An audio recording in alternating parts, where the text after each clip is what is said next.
In today's video, I'm going to teach you how to wrap text around an image using shapes in PowerPoint. PowerPoint doesn't have true text wrapping like Word, but you can create a clean, professional look by arranging text boxes around your picture. The idea is simple. Place your image, then shape your text into columns that sit neatly beside it so it looks like the paragraph is flowing around the edges. Start by inserting your image on the slide. Go to Insert, choose Pictures, and pick your file. Once it appears, position it where you want the text to flow, typically on the left or right side of the slide.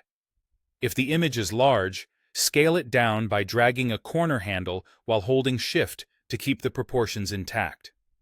A medium size usually leaves enough room for readable text and makes the wrap look intentional. Next, add your text box. Go to Insert, select Text Box, then click and drag to draw a box next to the image.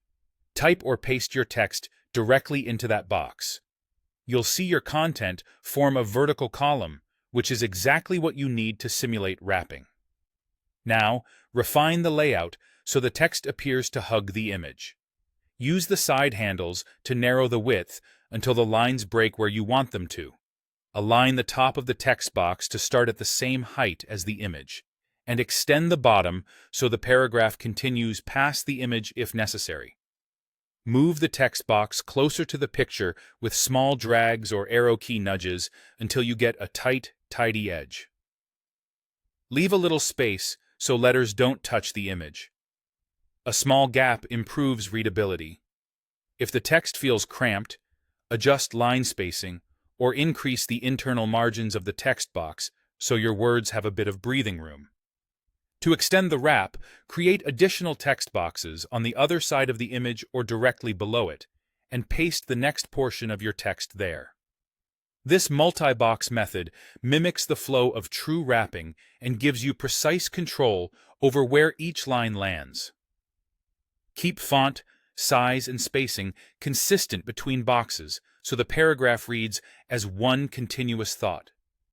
Align the tops and sides where possible, and aim for even spacing around the image for a polished, magazine-style look. If you notice a visible border on a text box, switch it to no outline so the effect stays seamless. That's all it takes. With a placed image and a few well-sized text boxes, you can make your slide look refined and easy to read, even without built-in text wrapping.